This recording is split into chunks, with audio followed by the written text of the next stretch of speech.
3, 2, 1, 0. Ignition. This is universalexports.co. Hello, the listener. Today's podcast is quite special and different, but that reflects the principles of universalexports.co in adaptability, fluidity, and evolvement. I have been privileged in recent weeks to receive a number of missives from a very dear friend that I think are so good in their presentation they need to be shared. Sandra Brown, the author of these letters, is quite happy for me to read them to you, and I'm sure you will enjoy her musings. Sandra has an interesting background which has involved writing and expression from an early age. As in this clip from a recent letter indicates, she said, "As soon as I learned to read, I was always eager to be chosen in class to read aloud. I loved reading to my children and now my grandchildren." You can normally hear Sandra on Vision Radio Australia. However, like many things currently, the COVID situation has prevented her from continuing those readings. I will have more detail on Sandra's background with each episode. This is Edition 1, From My Bolt Hole to Your Bolt Hole, 4th of August 2020, Melbourne, Victoria. What's all this oohing and ahhing over snow in suburban and even coastal areas of Victoria about? I can cast my memory back to the 6th of August 1951, the year my parents moved their family into a brand new home in Brighton, Victoria, when it snowed in our garden.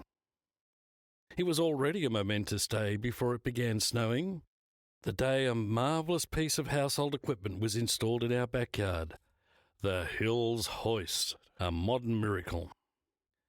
An almost magical and exciting year, actually. I also learnt my first word in German. I was 11 years old and in Year 6, my final year of primary school. My acquisition of German came about when a painter who was doing finishing touches in our new home began a conversation with me. I asked him if he had any children and was astonished when he answered 9. I asked him again just in case I had misheard him, and again he said 9. After I asked him yet a third time and his answer was the same, I thought about it and it dawned on me that 9 meant no in German. Just some light-hearted memories to share with you.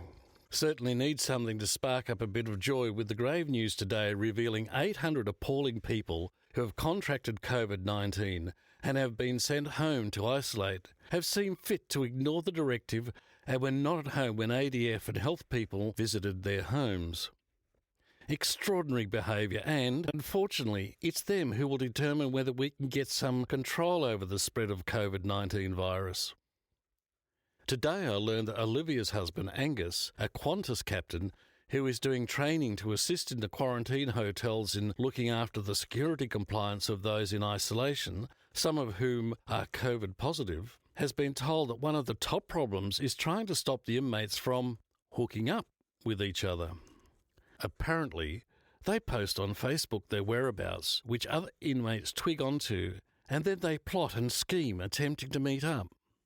Makes one wonder just what it would take to get the attention of these morons. But then my revelations probably answer that. Footy has just come on, and I'm going to watch Richmond versus Brisbane. Should be a good match. To each of you, stay warm, stay calm, and stay safe. Love, Sandra. Wonderful.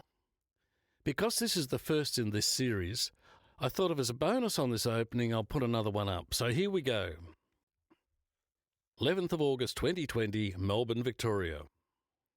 We are encouraged to remain positive. I am doing this.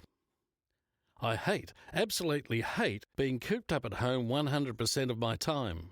I am positive about this. I have become increasingly bored by cleaning out cupboards and drawers. I am positive about this. I'm fed up with approaching each grocery shopping expedition as if I'm on a dangerous mission. I am positive about this. I cannot abide the game of Aussie rules with the shortened quarters. I'm positive about this. Receiving daily edicts from government on how I must live my life confirms my view that I would not take well to living in a dictatorship. I am positive about this. I've come to a decision to skip Dan's daily press conference. Definitely positive about this, as he is beginning to look like the Grim Reaper.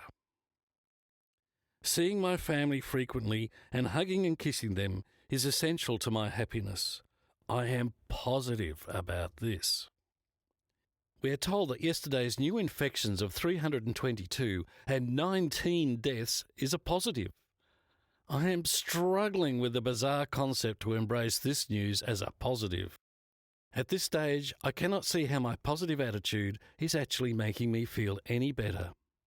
I am also positive about this. What am I doing wrong? Have you discovered positives which work for you? Keep calm, keep warm, keep safe. Love, Sandra. For those of us in the Melbourne lockdown limited to 1 hour a day exercise, and particularly those of you in apartments or similar, here's a recording I did on my exercise round the other day to give you a little of the outside. To make it even more interesting, see how many different frog and bird species you can detect. There are no sulphur-crested cockatoos or lyrebirds.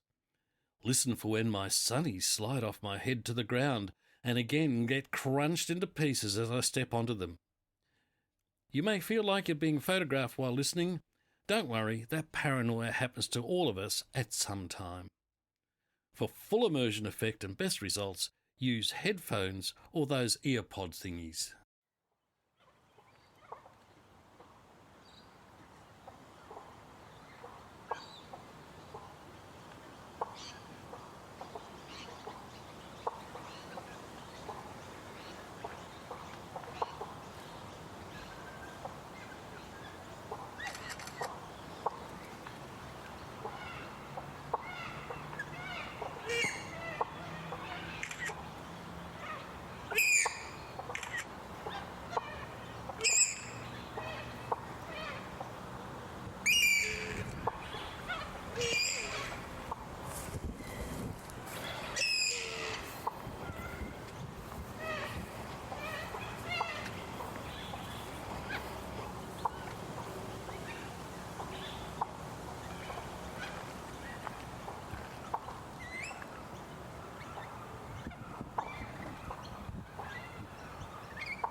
That's our lot for today. Thank you for sharing your time with us. Listen out for us again soon. Bye-bye. Thank you for listening to this episode of UniversalExports.co. It's very vague, isn't it? Universal Exports. I know. Could be What do they anything. export? I know. I know.